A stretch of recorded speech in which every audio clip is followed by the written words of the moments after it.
540 000 créations nettes d'emplois en France depuis l'arrivée de François Hollande au pouvoir. C'est le bilan, étonnamment, le moins commenté de son action.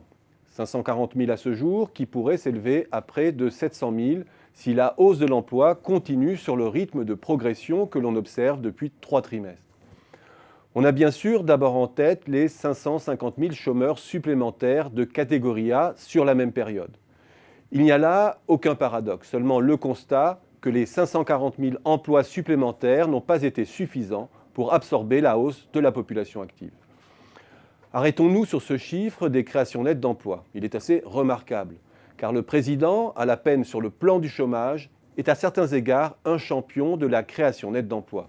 Non pas en variation absolue. Si je compare la performance de François Hollande à celle de son prédécesseur, son bilan est faussement flatteur. Le séisme économique de 2008 fausse la comparaison. Si je le compare à celui des années Chirac, Raffarin, Villepin, il s'en rapproche. Mais Lionel Jospin reste incontestablement le champion toute catégorie.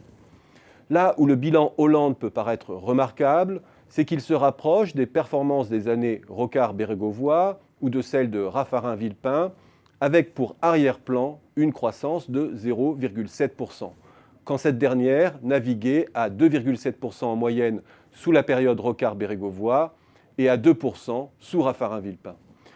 Disons alors plus précisément que Hollande peut se considérer comme un champion du contenu en emploi de la croissance et que son véritable échec, ce n'est pas le chômage, mais bien la croissance. Mais il faut s'interroger alors sur le véritable contenu en emploi du filet de croissance des années Hollande. Focalisons-nous sur l'emploi salarié. Là, le bilan apparaît immédiatement beaucoup moins reluisant et beaucoup plus conforme aux écarts de croissance.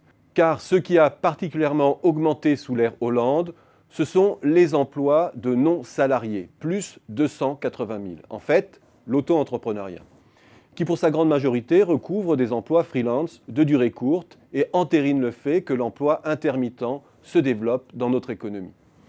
On peut explorer d'autres catégories encore, par exemple l'emploi intérimaire, qui progresse de 88 000 sur la période, ou noter la montée concomitante du nombre de chômeurs de catégorie B et C en activité réduite, plus 570 000.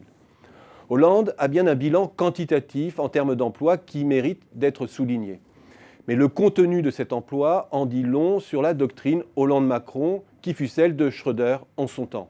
Mieux vaut un petit job que pas d'emploi du tout.